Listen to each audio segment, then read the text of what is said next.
各位先生、女士们 Good morning, ladies and gentlemen. On behalf of Shenzhen Land, I'm glad to be presenting today on the topic of do we need 700-meter high-rises buildings? With globalization, cities are rising in importance. In the 1950s, 30% of population will live in cities. By 2030, there will be 60% of population moving into the cities. While megacities was playing more important roles and triggering a lot of interest. The so-called megacity are those cities with 8 million population above. In terms of materials, socials, economical, these megacities has brought about new energies, new complexities. By various population and social, political, ecological interaction, they continue to derive new interplays. Therefore, megacities have created a lot of efficient way of life.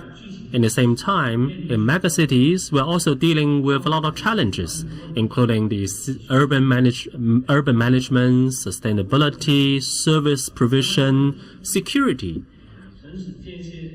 So how do we move up the scales of the cities into finer management, something that's more sustainable? Those becomes important metrics to define the livability of cities. Thereby, these high rises are also closely linked to these urban issues, because high rise, high density means a lot of constraints, a lot of pressures, a lot of problems at the same time, linked to the super low of these lands, as well excessive exploitation of resources, of also excessive erosion of public space, continue to put pressure on megacities. The city or the compressed city space were actually providing a lot of challenges to the richness of urban life. So therefore, this high density of high rises give rise to pollution of air, excessive congestions, and you name it. All these are linked to the super high density in high-rise buildings. In 1976, a book was published called Megastructured regarding the book on megastructures. Around the same time, Red Cross Project Japan was also giving rise to interest by the Western academia regarding this philosophy. Within that time, we're seeing similar ideas which quickly drawn a lot of controversies. In the CTBUH conference, in 2014, we talk about vertical urbanism with sustainability. We propose that we have to look at it from a three-dimensional perspective to rethink and replan our urban constructions. We shouldn't be looking at single function, single feature architecture and just project them into a two-dimensional blueprints. They are not just simply individual carrier of their respective features. They are becoming the results of the drawings on the map as well as the high limits. While every level of the super high rise should be corresponding to its surrounding environment and context, and with different height, with the different wind, air, and water, at different level, at different height of the high rises, they should play different role. Architecture need to take those elements into account and respond to the different context environment at different heights. So we need to rethink our cities, not just not just thinking vertical for vertical's sake, but also we need to think about the infrastructures. It should be providing and contributing to public space. And the high-rise should also contribute to solving the problem and offering the solutions, which is why we have to focus on physical, environmental, demographic, and natural harmony by taking into account the ecological and technological means, so that we can build a vertical urbanization that humanity can coexist with the environment, and we can reduce energy consumption, and we can also operate infrastructure with high efficiency, providing better quality of life. All this information input should be taken into account so that we can centralize features and take into account the full life cycle cost analysis by a sustainable design, so that we can save energy, save land use, improve quality, improve efficiency, and also aligning with the local cultural characteristics. We can also center around the user satisfaction, and also to take into account the interdependency of high-rises, so that we can develop vertical communities at different heights, so we can have diversity in functionalities at different heights.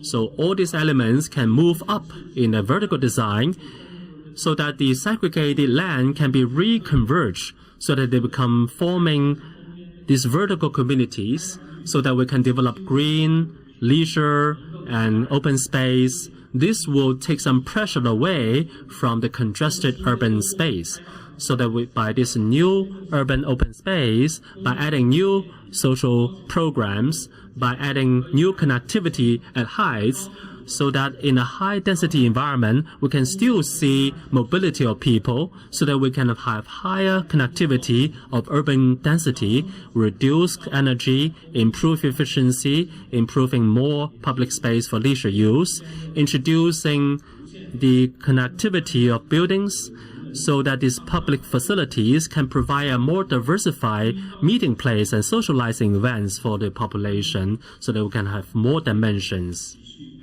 So in this way, we can achieve this vertical dimension. And in terms of the urban design, and actually, what we propose is that for the demographic and density, and in Western Europe, and also in North America, and also we have the difference and among these different regions with a higher population density, and we believe that we can create new conditions. We hope that we can reduce the emission and reduce the energy consumption. The compact city will become a role model. And also you can see the difference between Europe and the United States. And in Europe it is more about the compact, and then in the States it's more loose. And in Asia we will see more and more high-density buildings. And for Asia we are more influenced by the highly compacted idea.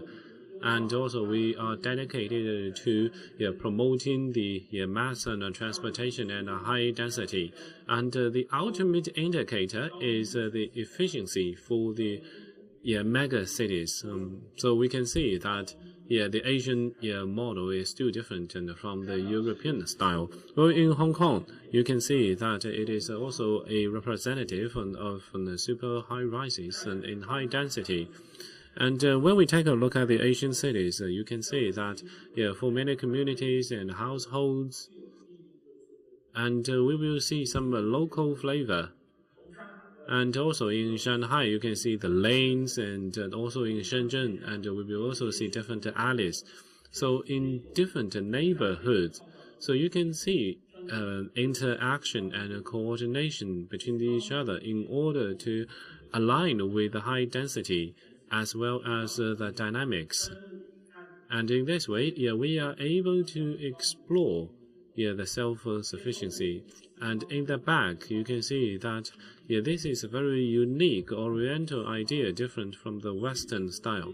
But at the same time, the Western order and also the Western good organization are also aligned with this Oriental concept. However, in Western, it is more about individualism. However, in Asia, we more advocate the collectivism. Do we still need the high rises and above 700 meters? And in early stage, so at the very beginning, we thought about 700 meters and including the hotel and commerce and business and hotel, etc. However, in consideration of the environmental impact upon the neighborhood, so we have changed into 2 high rises and also 1 building. So in terms of the functionality, I think if we have these 3 towers, actually it is even more efficient than more than 700 high rises.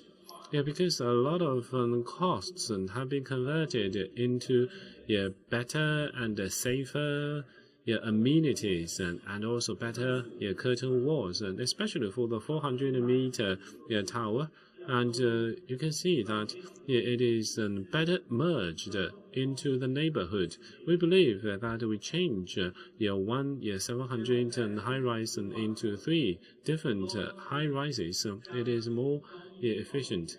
And although we have this vertical program, however, and also we still want to protect the farmland and save the resources. I think that is more valuable. Because in this way we are able to create more inclusive resources for the neighborhood. And we hope that with this one, and we can also invigorate the local community. And we believe that the drivers are not just about the efficiency of high rises, and more importantly, in the vertical city, high rises should be able to provide more space and for them to use, for them to socialize with each other. And in addition to the higher utilization and the functionality and also the communication, will be more important for the mega cities. I think there are 5 important drivers.